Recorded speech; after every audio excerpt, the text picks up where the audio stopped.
Graça e paz. Vamos para o nosso texto? Vamos?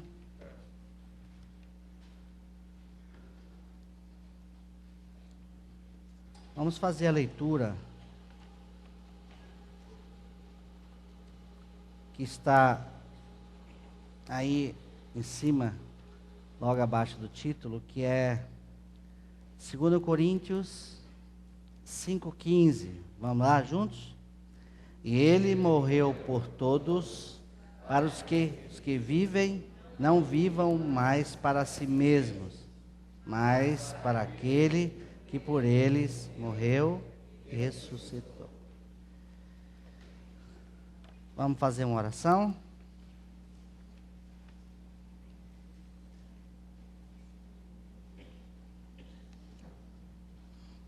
Pai, mais uma vez,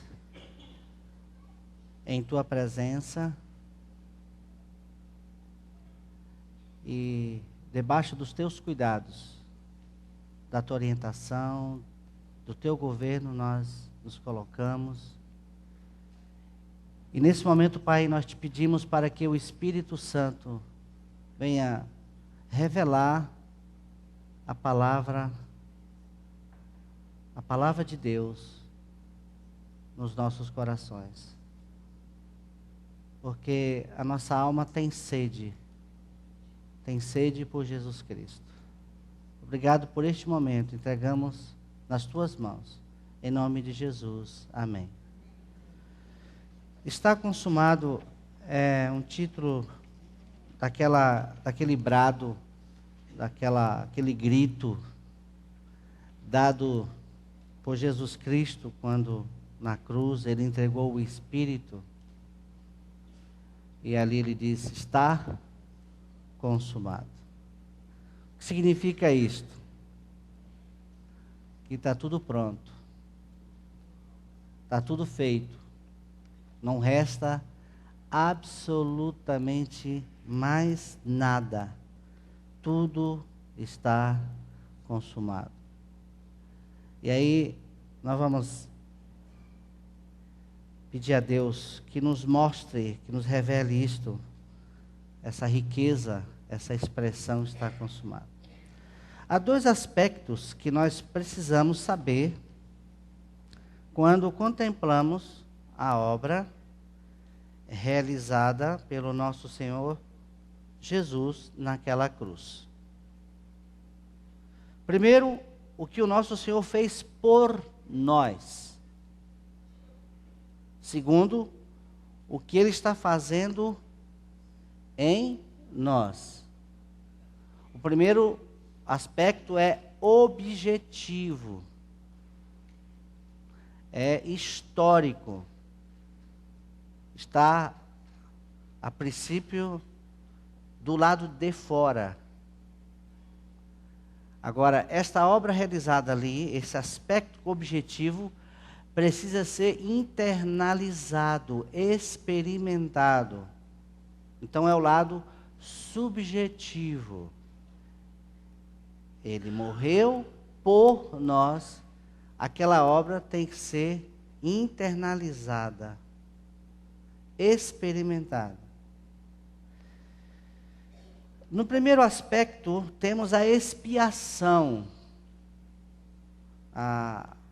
A obra da cruz, como a expiação, o perdão dos nossos pecados.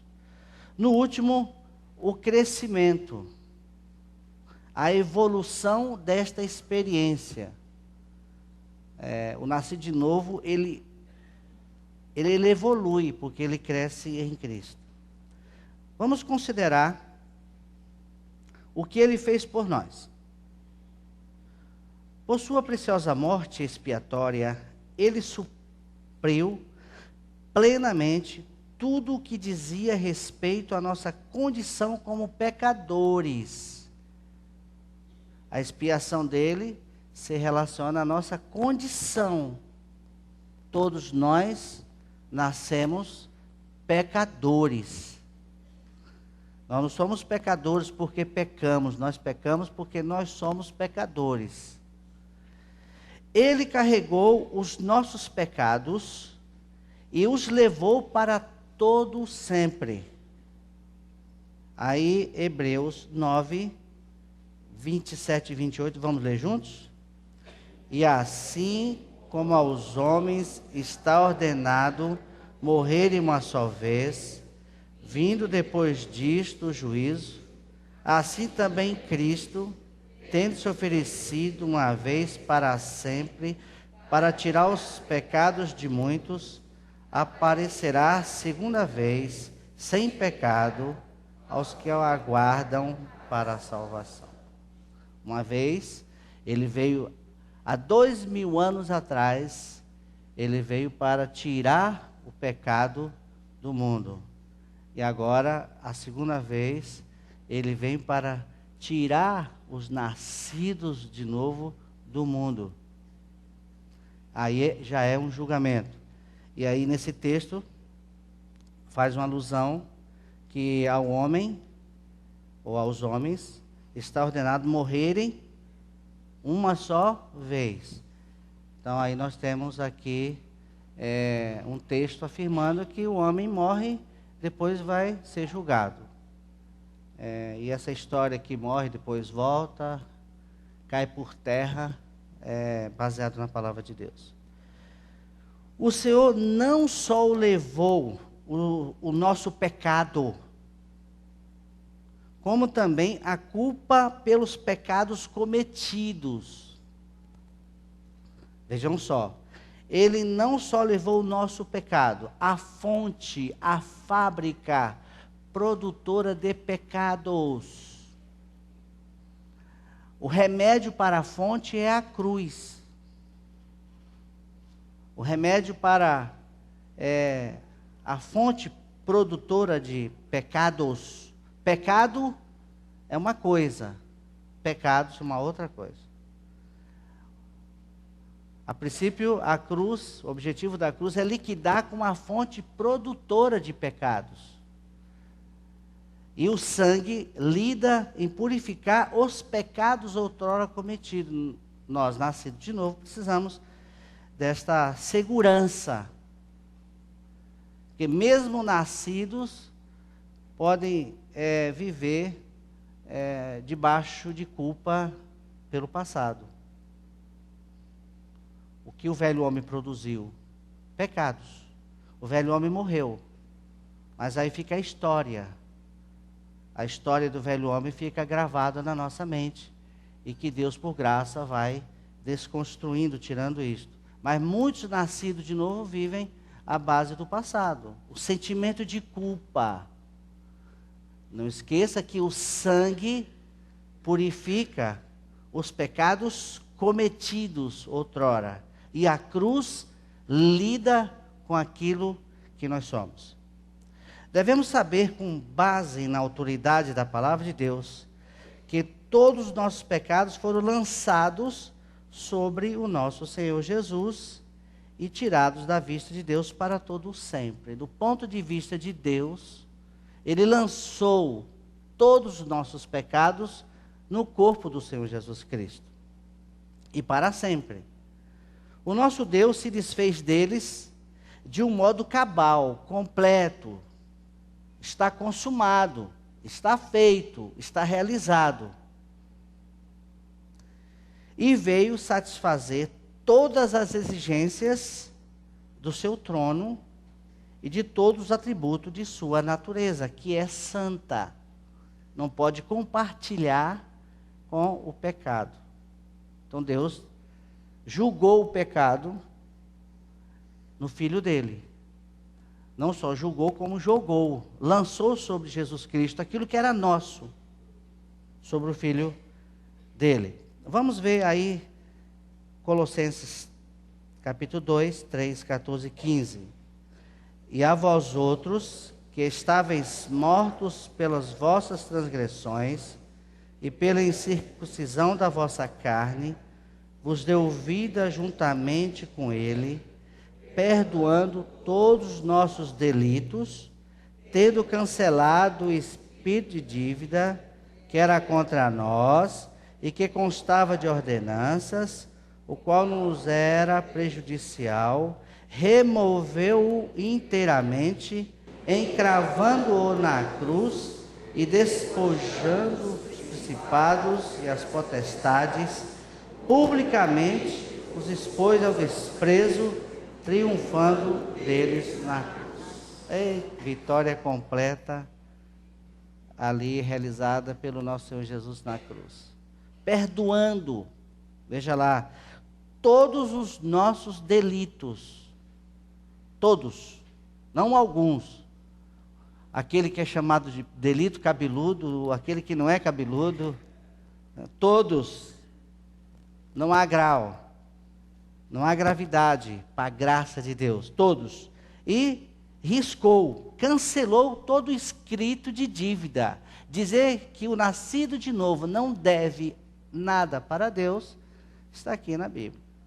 Nenhum sentimento de culpa, porque a cruz foi um momento em que Deus riscou.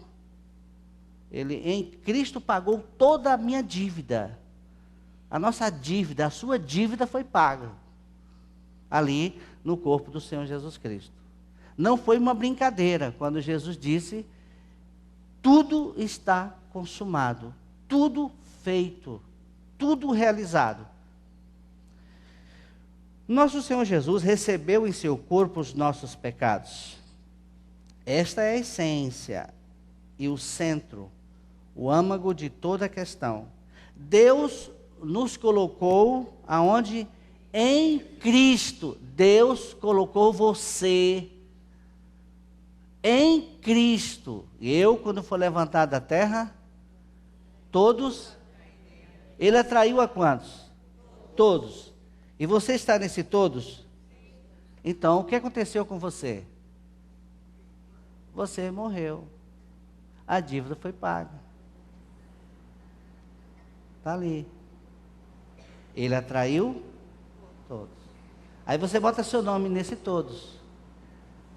Aí você descobre que nesse todos, a Bíblia diz que o amor de Cristo nos julgando isto, que Cristo, que um morreu por todos, logo todos, é uma conta de matemática, de chegar. Ele atraiu a todos, no corpo dele naquela cruz. O que aconteceu com Cristo? Morreu. Se você estava dentro dele, o que aconteceu com você? Você morreu. Acabou.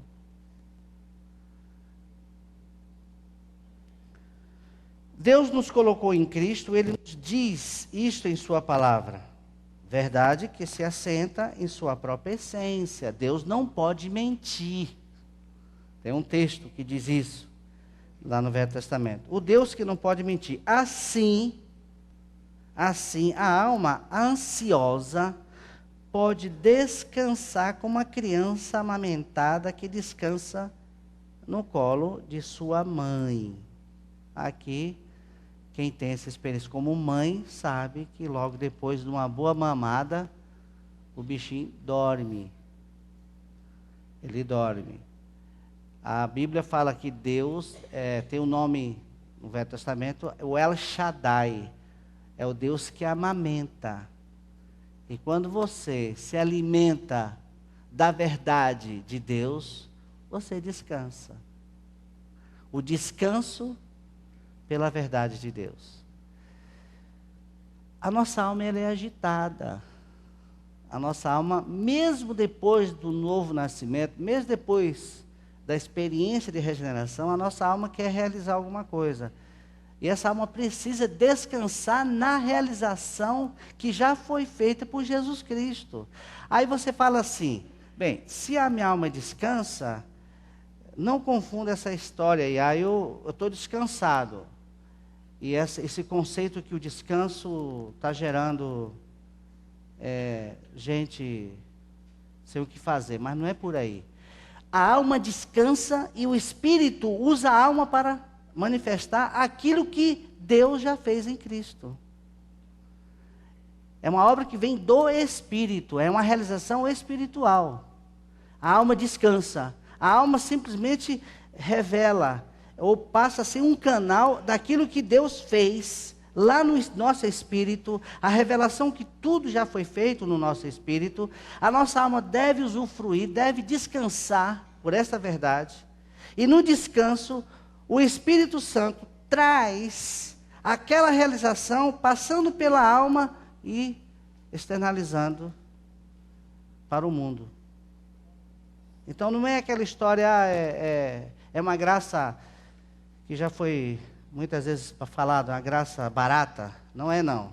É uma alma que descansa numa graça. E uma graça que realiza naquele que está descansado. Essa verdade pode ser recebida com singeleza e simplicidade pela fé. É pela fé. E fé, a Bíblia define como convicção, a certeza de fatos que não se veem. Não é sentimento. Eu sinto que eu já fui crucificado. Está errado. Uma vez eu fui atender uma pessoa que dizia assim: Humberto, eu não sinto que eu morri. Era um médico. Ele estava lá no HU, e eu fui lá conversar com ele. Ele disse: eu não sinto que eu morri. Eu falei: desde quando o morto sente alguma coisa? Aí, como médico, ele entendeu mais rapidamente. Mas não é sentimento, é fé. Fé que tem como ponto de apoio a palavra. Está escrito. Não foi isso? Jesus não foi tentado? Como foi que ele venceu a tentação? Está escrito. E a gente quer vencer não no muque, na força, no argumento. Senhor, eu sou teu servo há quantos anos, eu te sirvo, eu oro. Esse argumento não vale nada. A nossa vitória está simplesmente na revelação de Deus, que o nascido de novo se apropria pela fé. Nós não somos salvos pela fé. Não é salvação pela fé. Nós somos salvos pela graça. Que a graça nos dá fé para crermos naquilo que Deus já fez. Ele não vai fazer mais nada. Ele já fez tudo na pessoa de Cristo. Vamos ler o texto de Hebreus? Aproximemo-nos com sincero coração, em plena certeza de fé, tendo o coração purificado de má consciência e lavado o corpo com água pura. Guardemos firmes a confissão da esperança, sem vacilar, pois quem fez a promessa é fiel. Deus é fiel. É fiel. O resto eu não sei. Das as coisas eu sei que meu Deus é fiel. Deus é fiel.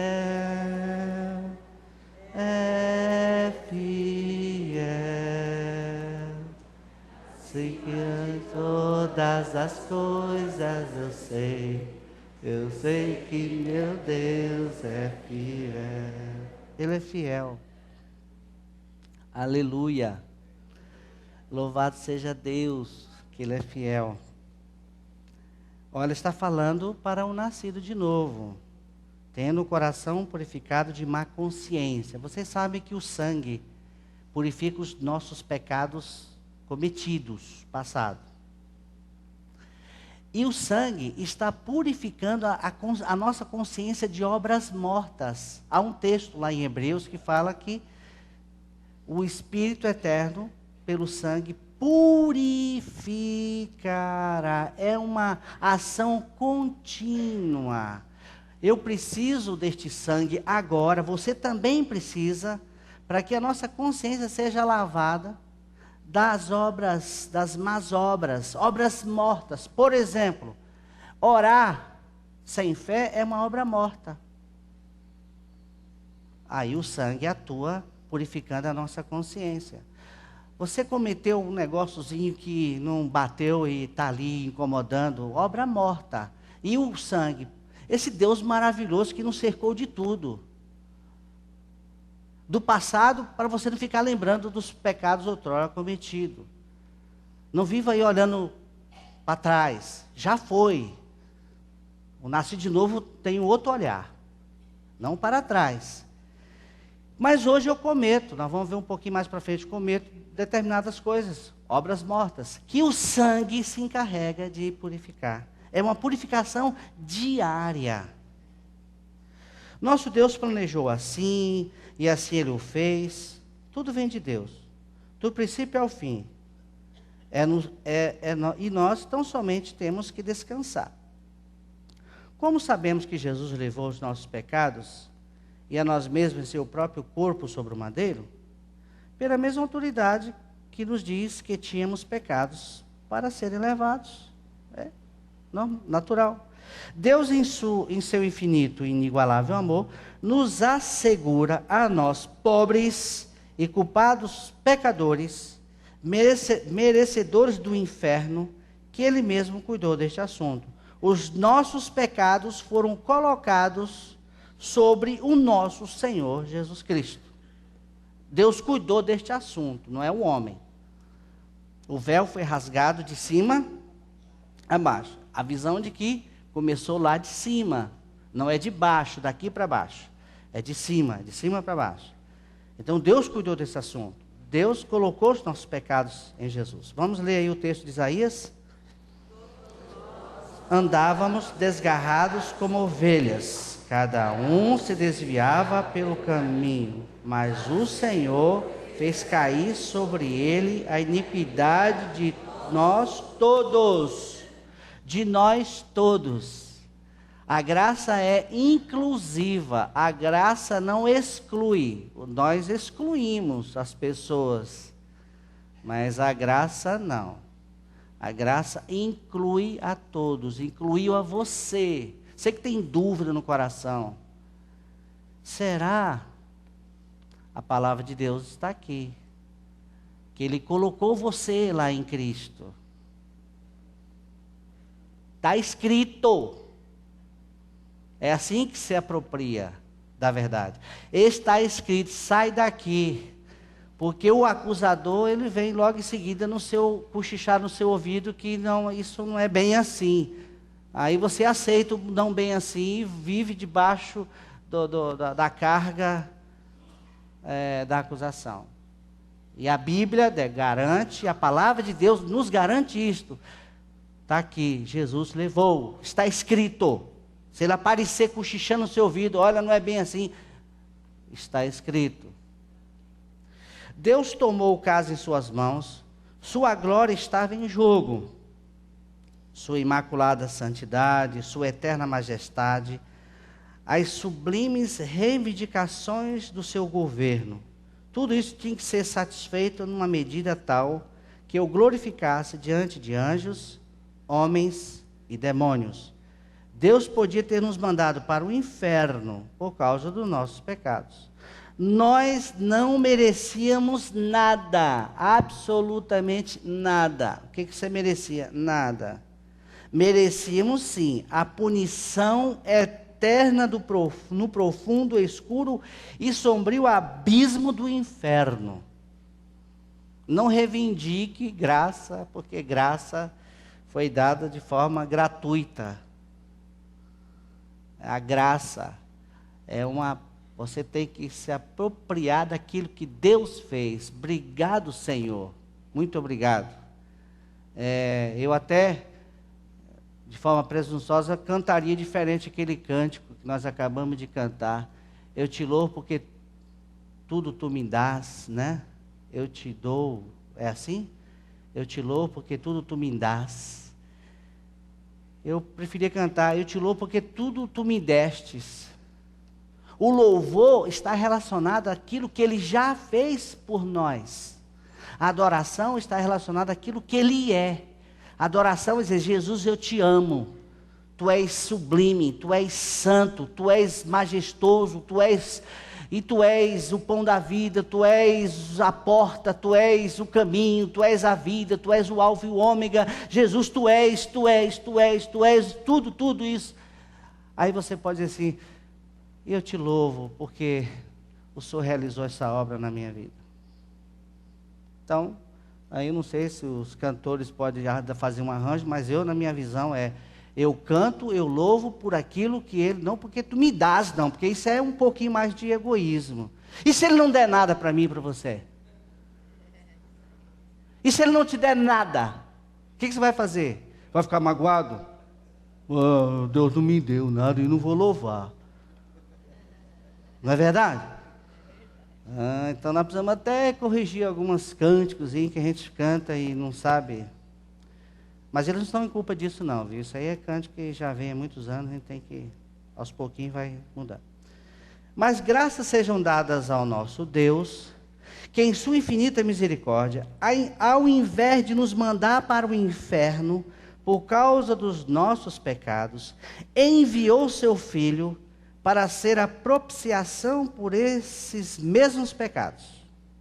E no desdobramento do maravilhoso plano de redenção, vemos Deus Santo tratando da questão dos nossos pecados e executando juízo sobre eles na pessoa do seu tão amado, eterno e coigual Filho, a fim de que o pleno manancial do seu amor pudesse fluir em nossos corações. Eterno e coigual, porque Jesus é Deus, Jesus Cristo, Jesus homem, Jesus Cristo Deus. Coigual porque eu e o Pai somos um. Agora, na condição de filho, lá na eternidade passada teve uma reunião. O Pai, o Filho e o Espírito Santo, os três se reuniram e decidiram colocar o projeto, o plano, com relação ao homem, com relação ao pecado. Aí o Filho, voluntariamente, disse, olha, eu aceito. Se acontecer isto, eu estou aqui pronto. João 3,16. Porque Deus amou o mundo de tal maneira que deu o seu Filho unigênito para todo o que nele crê, não pereça, mas tenha vida. Deus amou o mundo de tal maneira, indescritível. Não dá para definir. Porque no dia que você definir o amor, você está definindo Deus. Porque Deus é amor. Então Deus deu graça. O que é amar? Amar é se dar. E o outro merece? Não. Mas amar é isso. Aquele merece o quê? O inferno. Mas eu vou amar. O que nós merecíamos? O inferno. Você merecia o inferno. Eu mereci o inferno. Todos nós. Agora Deus resolveu nos amar. E se deu. Uma das definições do amor é isso. Amar é se dar. Ele se deu por mim e por você. Não merecíamos nada. Ele prova o seu amor, conforme o texto que nós lemos ali. Quando nós éramos ainda pecadores, Ele nos amou. Amar o amável é muito fácil. É muito fácil amar o sujeito que é agradável. E aquele que não é agradável? E aquele camarada chato? Aquele irmãozinho chato de galocha? Que você tem que amar com o amor dele. É você comprar um carro do último tipo com um cheque de um milionário. Você nem vai pichinchar. Então você vai amar esse camarada com o amor dele, de Deus, derramado em nossos corações. Amar aquele que você sabe que não te ama, não gosta de você. Portanto, isso deve trazer paz à consciência se tão somente for recebido com simplicidade de fé. Uma fé simples, singela. O que é fé? Está escrito. Não discuta. Não fique discutindo a fé.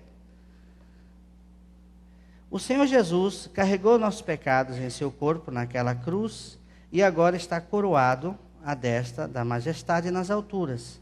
A justiça eterna coroou sua bendita cabeça com um diadema de glória como consumador de nossa redenção. Um Cristo coroado e uma consciência limpa estão na bendita dispensação da graça. na dispensação da graça, essa graça que nos foi dispensada em Cristo. Um Cristo exaltado e uma consciência limpa por causa da graça e da exaltação dele. Porque ele foi exaltado. Porque Cristo foi exaltado? Porque ele consumou tudo. Se ele não tivesse consumado, ele não teria sido exaltado. Né? Ele não fraquejou. É verdade. O fundamento do nosso descanso está na pessoa de Cristo, na sua obra realizada ali na cruz. E por esse fundamento, as nossas almas podem entrar em perfeito descanso. Esta é a posição absolutamente firme que o nascido de novo ocupa. Queridos, amados de Deus, essa é a posição. Descanso. Jesus é o nosso descanso. A bendita pessoa que habita no nosso espírito. Então, nossa alma deve descansar, baseado naquilo que Ele é e do que Ele fez. Falamos da preciosa obra que o nosso Senhor Jesus Cristo consumou por nós, que é o lado objetivo, levando os nossos pecados e condenando o pecado, assegurando-nos perfeita remissão e a libertação de nós mesmos, remissão do que nós fizemos e libertação de nós mesmos. Tá? São duas coisas. A remissão, ele apagou todos os nossos pecados que nós fizemos e a libertação de nós mesmos. O cristão é aquele que não está apenas perdoado, mas livre. Esse é o aspecto da expiação. Ele nos libertou e nos tornou livres. Nós somos livres em Cristo, livres não para libertinagem, mas livres para permitir que o Espírito Santo revele, manifeste a beleza, a glória do nosso Senhor Jesus Cristo. Livres nele, não libertinagem, mas uma liberdade em Cristo, não para fazer o que quer, porque agora se você foi comprado, conforme o texto que nós lemos no início, pelo bendito sangue, ele morreu por todos, para que os que vivem não vivam mais para si mesmos. Você não é dono do seu nariz. Agora ele manda em você. Essa é a obra realizada por Cristo naquela cruz. Cristo morreu. Cristo morreu, é verdade. Agora o que o texto é? O cristão é aquele que não está apenas perdoado, mas liberto. Cristo morreu por nós e nós morremos nele. O nascido de novo é agora uma nova criatura que passou da morte para a vida. A morte não tem mais domínio. Agora a morte física ainda existe, mas ela também já foi vencida na ressurreição. Essa história, a esperança é a última que morre, já morreu. Porque é uma ressurreição. Há uma ressurreição.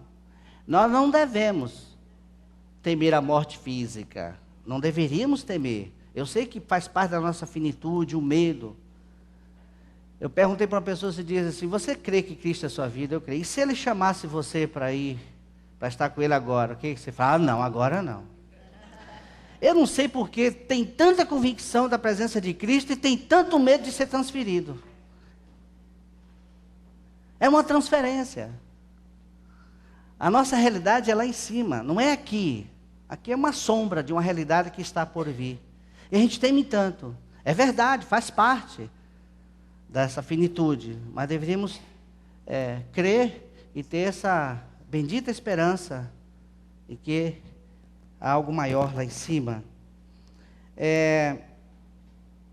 O nascido novo é agora uma nova criatura que passou da morte para a vida. A morte e o juízo ficaram para trás, e nada além da glória é o que se encontra diante dele.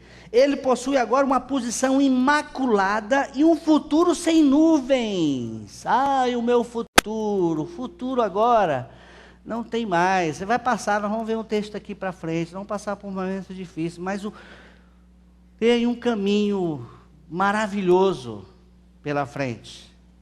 Foi perdoado, foi liberto. E agora? Tem uma vida, não tem mais juízo. Vocês sabem que o nascido de novo não tem mais nada a ver com o juízo final. O juízo final é para quê? Para os incrédulos. Lá, a Bíblia diz que nós vamos estar no juízo final, julgando o mundo. Agora, existe o tribunal de Cristo que é diferente do juízo final. O tribunal de Cristo é relacionado com o galardão que cada um de nós vai receber, conforme o que se manifestou no dia a dia aqui, pela vida de Cristo. Agora, tenha cuidado em querer conquistar o galardão na base da carne. Tem que ser uma realização que vem do Espírito.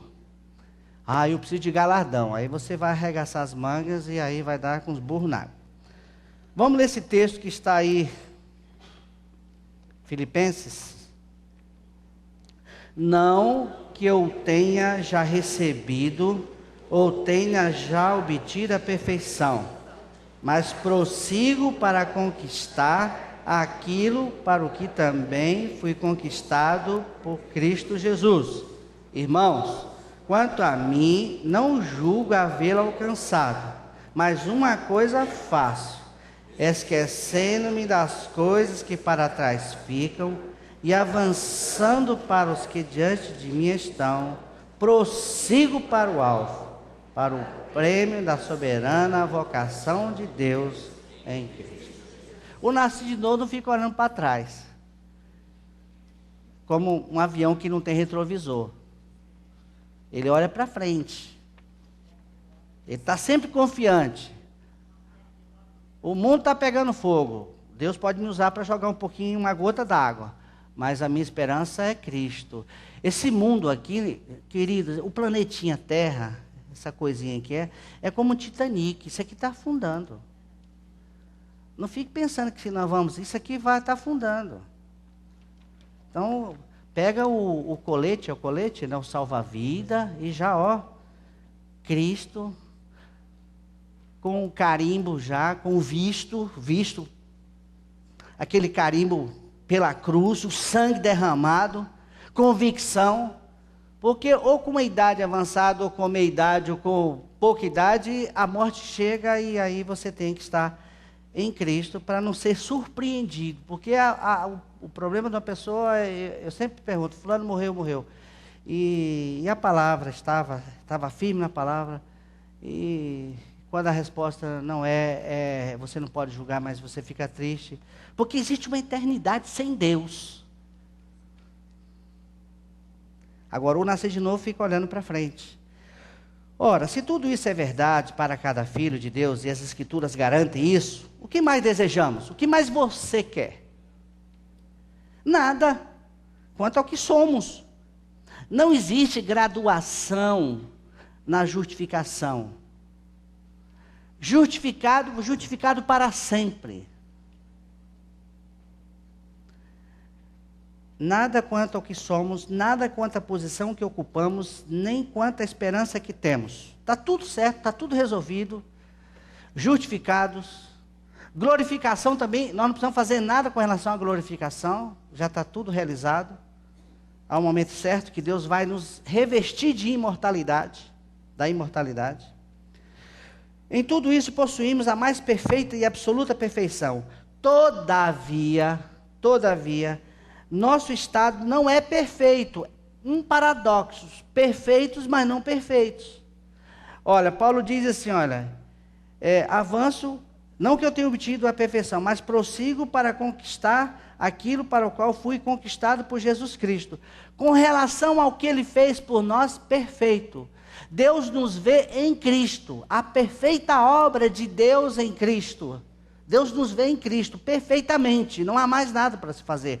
Mas o lado subjetivo, nós falamos até agora do objetivo, do lado subjetivo é que existe um caminhar, um andar diário. Por quê? Vamos lá.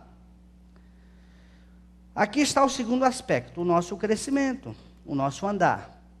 Continuamos no corpo, cercado de inúmeras fraquezas, expostos a inúmeras tentações, aptos a tropeçar e cair e nos desviar.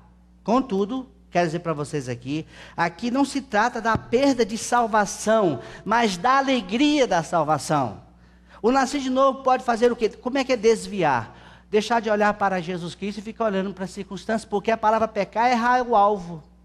Quando você erra o alvo, deixa de olhar para Jesus Cristo, você fica olhando para suas imperfeições, você fica olhando para o outro, para outra pessoa, você fica olhando para as circunstâncias, aí você desvia o olhar.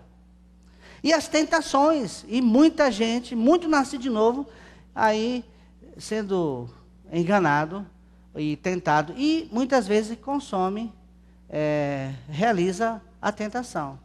E depois Deus traz o espírito de arrependimento.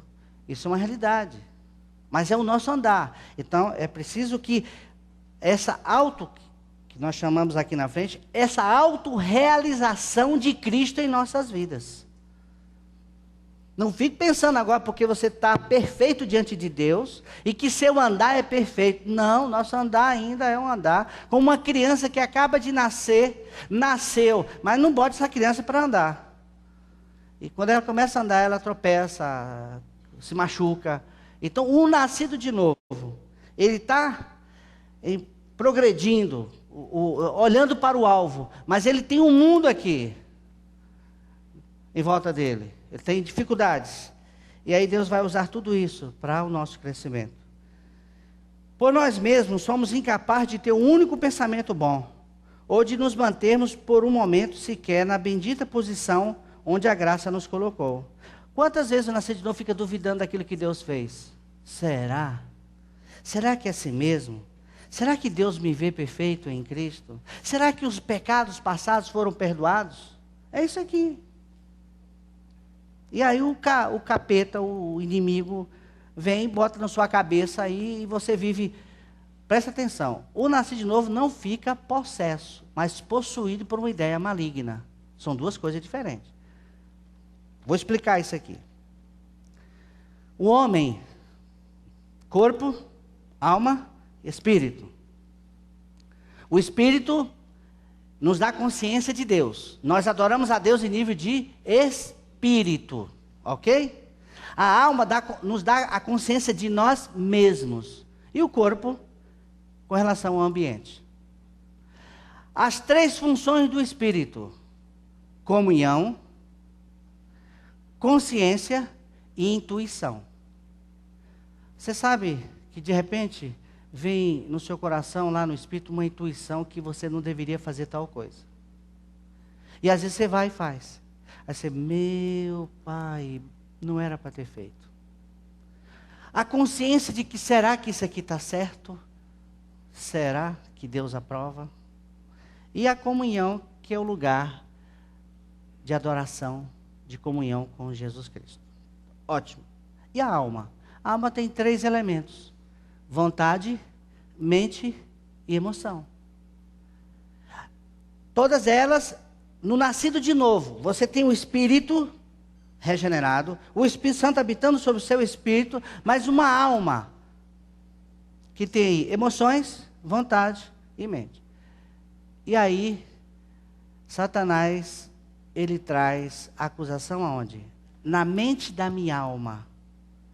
O que eu vou fazer com essa acusação?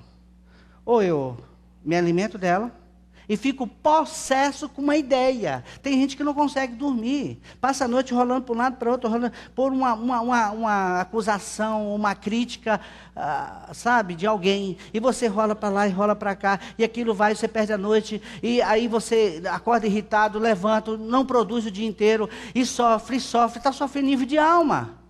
É um ataque.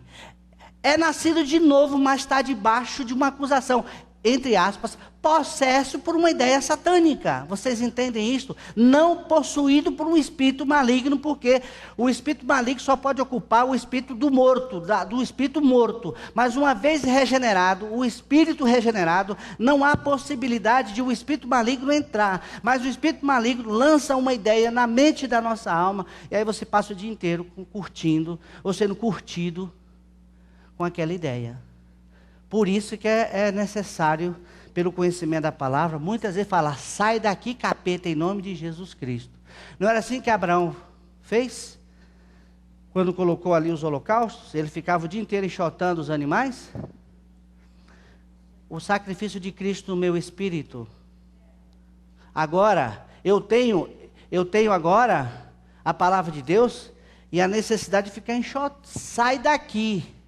Um dia eu usei isso literalmente no meu carro. Eu estava carregando uma acusação na minha mente. Aí eu virei assim e falei, sai daqui em nome do Senhor Jesus Cristo. Isso é uma situação diária. E nós precisamos estar sempre alimentados da palavra. A palavra, quanto mais palavra. Quarta-feira nós falamos sobre isso. Quem que não tem medo? Medo do desconhecido, medo do futuro, medo do escuro, medo. Mas o Espírito Santo está ali pronto a dizer, não temas, eu estou contigo. Quem que não tem ansiedade? Fraqueza. O nascido de novo tem ansiedade, gente. Nasce de novo ansioso, que não dorme direito. Então, aí o Espírito Santo ministra no espírito dele, lança sobre ele toda a vossa ansiedade. Agora a minha alma encontra o descanso. Isso é paulatinamente, é todo dia, é dia a dia, levando sempre o morrer de Cristo. O morrer de Cristo é para enfraquecer esse poder natural que existe na nossa alma, mesmo depois de regenerados. Pois não, minha irmã?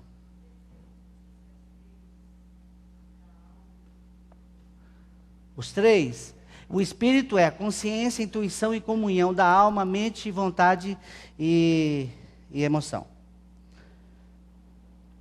Agora não sei onde eu parei. Tá bom.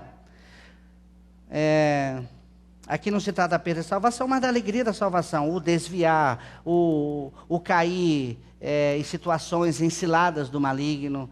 Nascer de novo está sujeito a cair nas ciladas do maligno. Ele arma. O diabo está sempre armando para o Filho de Deus. Ele está sempre armando. E às vezes cai.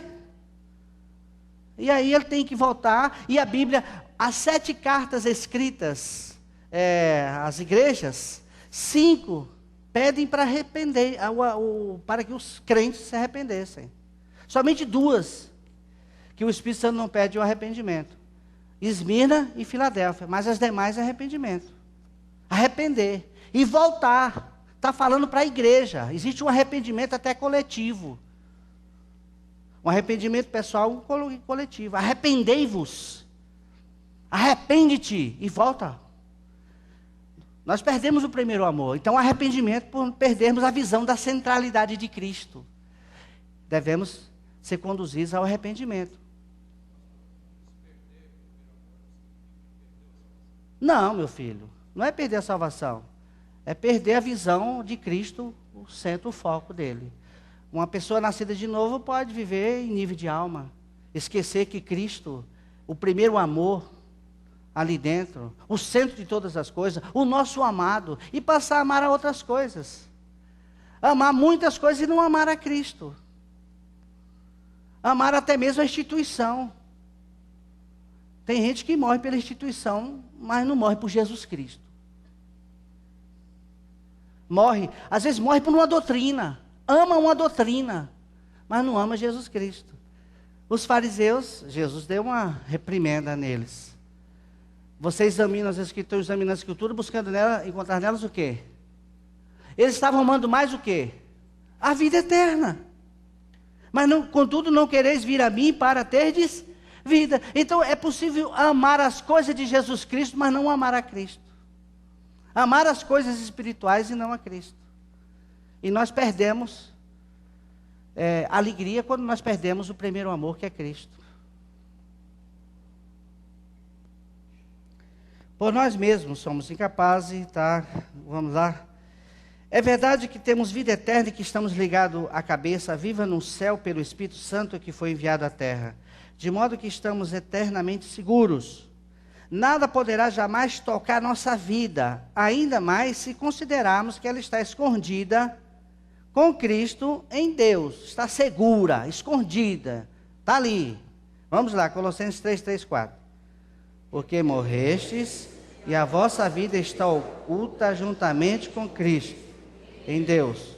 Quando o Cristo, que é a vossa vida, se manifestar, então vós também sereis manifestados com Ele em glória.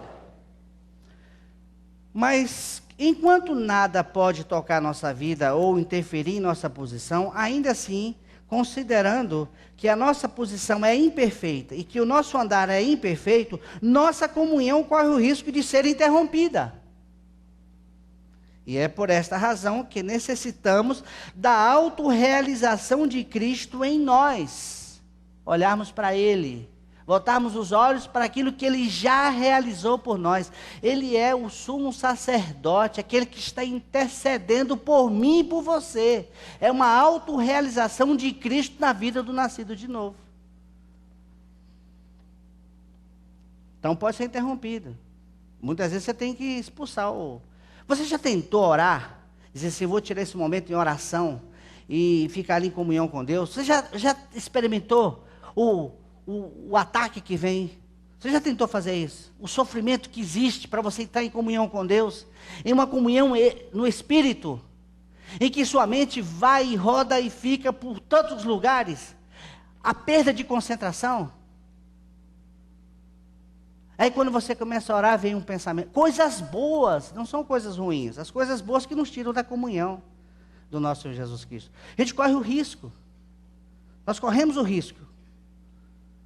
Então, nós precisamos do quê? Da autorrealização de Cristo. Dizer, Jesus, por misericórdia, a tua palavra diz que Deus nos chamou para a comunhão com seu Filho.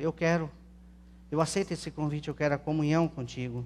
Então, nós podemos perder essa comunhão olhando para as coisas. Olhando para uma série de coisas e não para Jesus Cristo. Aí fica aí todo agitado, a alma se agita. O teto vira uma placa de chumbo. Sabe aquele sentimento que a oração não passa nem do teto? Porque aquele dia foi horrível.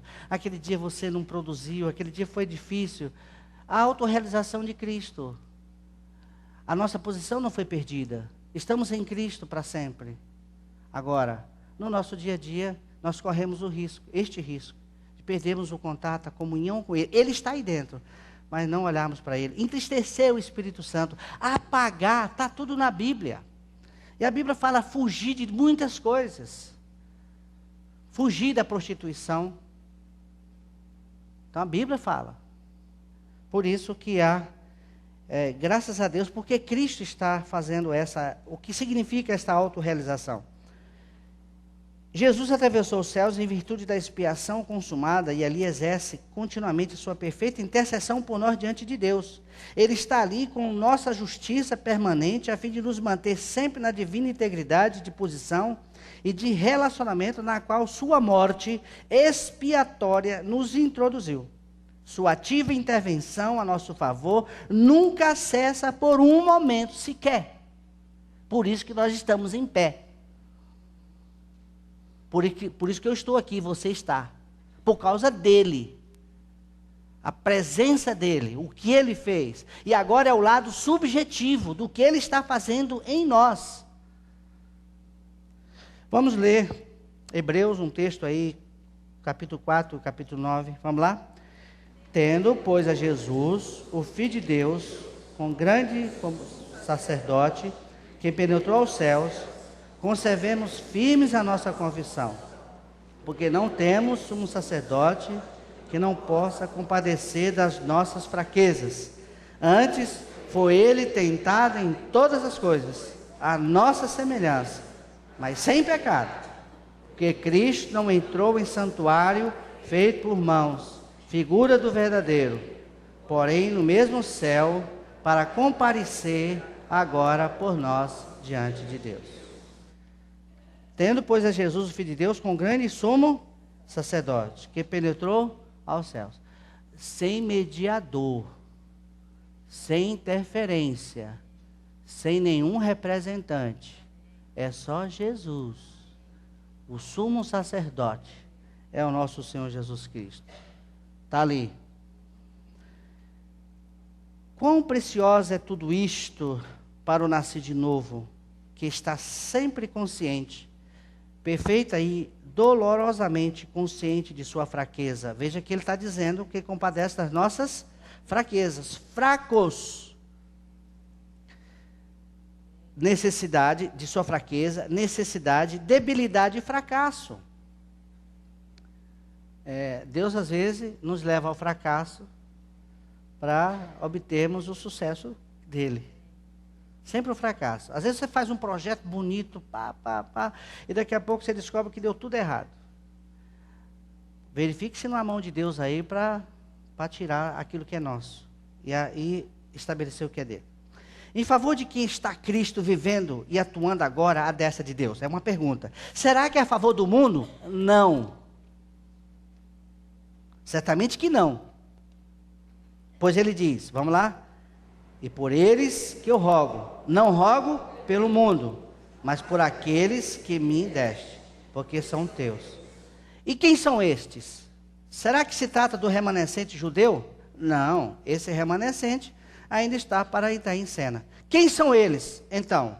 São os filhos de Deus, os nascidos de novo, lavados pelo sangue do Cordeiro e ponto de convergência do ministério sacerdotal de Cristo. Os salvos que estão agora passando por este mundo pecaminoso, sujeitos a falharem e a serem enganados a cada passo do caminho.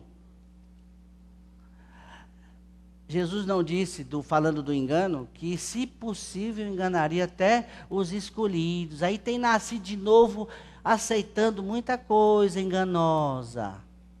Nascido de novo achando que aquilo ali está certo. Bastou falar uma palavrinha bíblica, já, olha, cuidado com a sutileza, porque o engano vem sempre disfarçado. Isso aqui é uma lapiseira, não vale mais do que R$10. Comprei no camelódromo. Para eu enganar uma pessoa, o que eu tenho que fazer para vender com uma coisa valiosa? Quem sabe pintar de ouro? Para dizer que isso aqui é de uma lapiseira de ouro, para vender lá por $100, eu pinto de quê? De ouro. É a semelhança, é com a semelhança que você engana. Não é com o distante. O diabo não chegou lá de chifre, que a gente pinta o cabelo, o diabo de chifre, mas na verdade não tem chifre nenhum. Com a capa preta, que essa é a figura que Hollywood mostrou para o mundo. Com aquela capa preta que dá aquela... Não, ele apareceu com uma serpente. Com a serpente, que era um animal bonito. Se vestiu de serpente. Ele não vem a você, olha, eu vim aqui para te destruir, para mostrar para você. Não, não. Ele vem com sutilezas, com aquilo que é parecido. E enganar é uma arte. É uma arte. E o diabo sabe muito bem fazer isso. Há muita coisa parecida com o verdadeiro. Há coisas que vêm do espírito e coisas que vêm da alma. Muito parecida. Há um texto que vem do espírito e um texto que vem da alma. Uma pessoa pode ler um texto no livro de espírito e quebrantar um grupo. O outro pode ler o mesmo texto e não criar nada.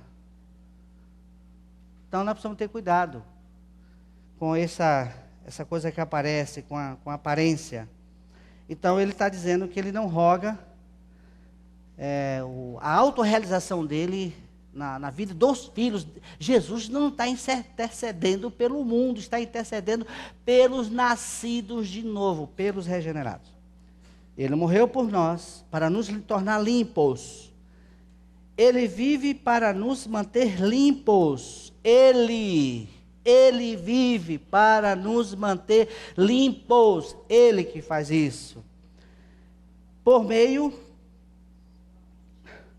sua morte, ele expiou a nossa culpa. E por sua vida, ele nos limpa. Por meio da ação da palavra, pelo poder do Espírito Santo. Vamos ler aí 1 João 5,6. Este é aquele que veio por meio de água e sangue, Jesus Cristo, não somente com água, mas também com a água e com o sangue. E o Espírito é o que dá testemunho, porque o Espírito é a verdade.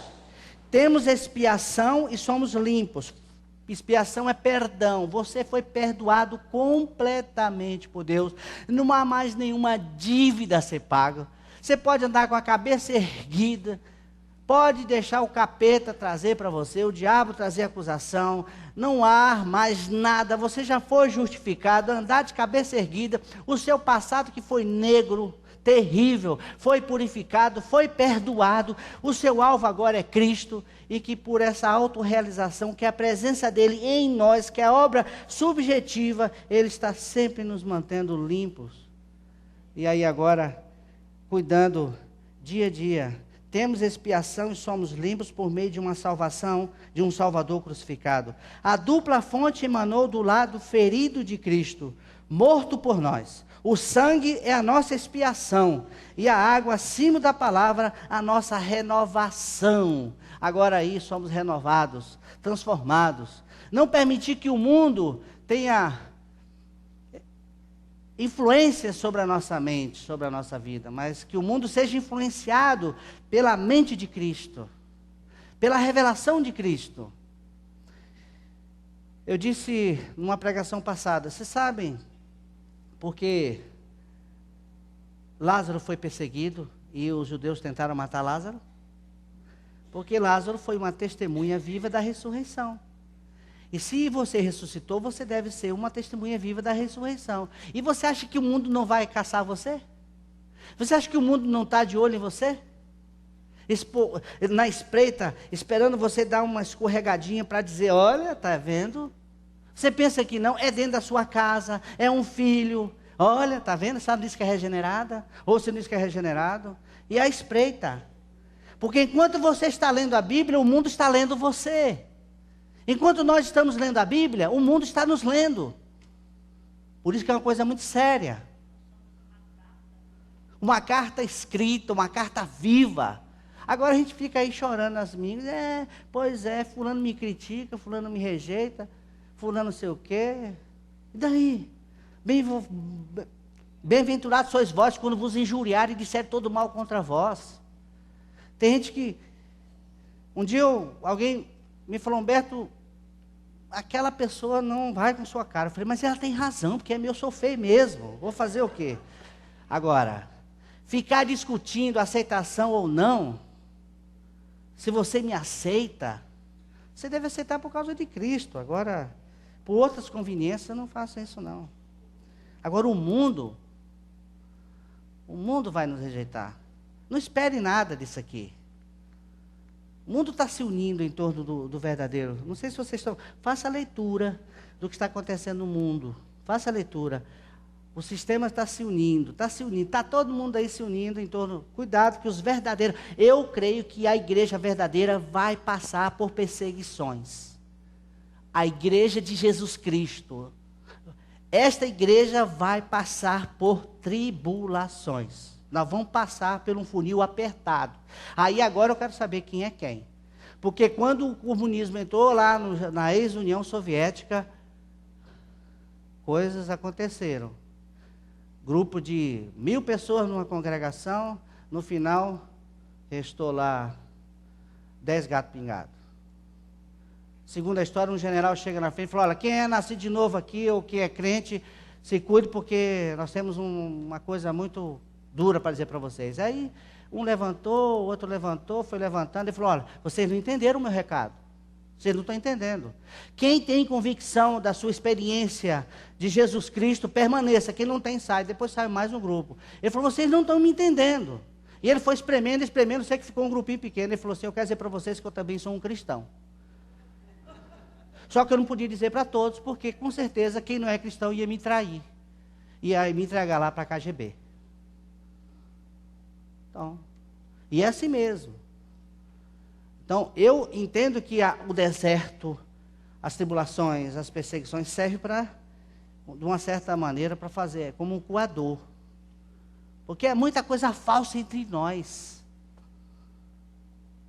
E para você não ser um falso, tome posse dessa palavra de Deus, porque é a beleza de Cristo. Você olhar para uma pessoa e ver Cristo, e não ver intransigência. A gente olha para determinados irmãos e vê a intransigência. Não tem amabilidade, não tem mansidão. Trata com coice. Então, Deus precisa nos levar ao quebrantamento diário, para que as pessoas vejam um Cristo em nós. Agora, não esqueça, se você é um verdadeiro, você é alvo do religioso e alvo do mundo. O mundo vai te caçar, e os religiosos também. Porque a carne persegue os do Espírito. Sempre foi assim, desde o início. Em virtude daquilo que o nosso Senhor Jesus fez por nós, estamos diante de Deus sem culpa e completamente perdoados.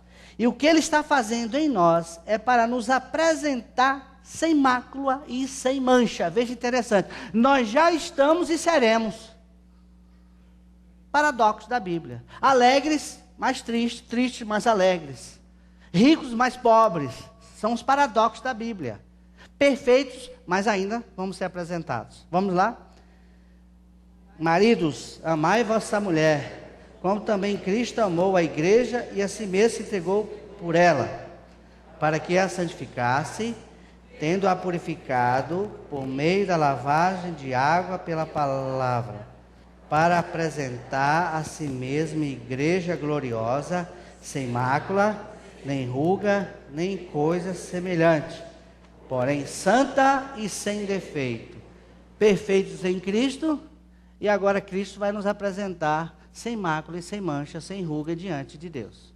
Esse é o projeto de uma igreja gloriosa. Quando nós falamos de igreja aqui, não é igreja batista não, viu? Nem presbiteriana, nem católica. Estamos falando de igreja como organismo vivo, pessoas regeneradas, lavadas pelo sangue, que essas pessoas estão esparramadas, espalhadas pelos 4 cantos da terra. Você vai abraçar o irmãozinho lá no fim do mundo, em Cristo. Este é da igreja de Jesus Cristo. Há muita gente pode estar nas instituições religiosas. Diferente. Você está aqui, é uma instituição religiosa. Mas isso aqui você pode dizer assim, todos são da igreja de Jesus Cristo? Nem todos. Aí você que tem que conferir diante de Deus. Se você faz parte dessa igreja gloriosa, porque foi lavado. Não porque você ficou membro de igreja nenhuma. Nem porque você foi batizado nas águas. Você se filiou à igreja de Jesus Cristo pelo sangue do Cordeiro, lavado, purificado, perdoado, completamente. Este sim, esse faz parte da verdadeira igreja. Agora, fazer parte do grupo, aí você escolhe, é de foro íntimo, cada um escolhe onde mais se identifica, pode ser aqui, pode ser lá no outro lugar. Ninguém fica disputando. A igreja só existe uma, é a igreja do nosso Senhor Jesus Cristo. Bendito seja Deus, pois nós o temos continuamente, nós o temos vivendo sempre em nós. Ele ressuscitou para nos manter sempre justos no céu e vive em nós, aqui na terra, para manifestar sua beleza. Aí, como eu gosto dessa frase, Cristo em nós é céu na terra. Por que ele é céu na terra? Porque a origem de Cristo é celestial. Agora imagine uma coisa, queridos irmãos, antes da gente ir para o almoço. Imagine o seguinte: há um céu dentro de você, ali, naquele ambiente pesado, naquele ambiente complicado, cheio de problemas. Como é que você vê isso? Se há um céu na terra, por que nós nos curvamos às dificuldades? Nós ficamos deprimidos. Por que nós ficamos deprimidos diante de tantas coisas deste mundo? Porque esquecemos que há em nós um céu. Quando Jesus, há 2000 anos atrás, andava, ia para Betânia, o céu ia com ele, porque ele era céu na terra. Ele ia para Jerusalém, o céu estava em Jerusalém, porque ele era céu na terra. Ele ia para outro lugar, para outra aldeia, Jesus, o céu estava lá. Agora, se você morreu e ressuscitou, e Cristo vive em você, por onde você vai, o céu é céu na terra. Em que ambiente? Alguns vêm, para encerrar, as figuras, as sombras. É uma sombra, que nós já temos realidade, não precisamos ficar olhando mais para a sombra. O sol é uma sombra da realidade que tipifica Cristo. A lua é uma sombra que tipifica a igreja. A lua não tem brilho próprio, porque recebe um brilho que vem do sol. Então nós somos a igreja, nós não temos brilho próprio, temos um brilho emprestado que vem do sol, da justiça que é Jesus Cristo. E as estrelas, como parte de cada um de nós, a pergunta é esta, que tipifica cada um de nós, cada estrela. Em que momento você vai ver a estrela? Em que momento? À noite. E é lá que a gente vai brilhar. É lá que é céu, nas trevas. Não tente fugir. E se você quiser ver uma estrela ao meio-dia, o que é que você faz? Você faz um buraco bem profundo e vai lá. Lá de baixo você olha e você vai ver uma estrela. Nós nascidos de novo, vamos ver, devemos ter essa visão. É que é lá no ambiente ruim, é lá na casa que a situação está complicada, é lá que o céu deve brilhar, é lá que a estrela é vista, como testemunhas vivas aqui na terra.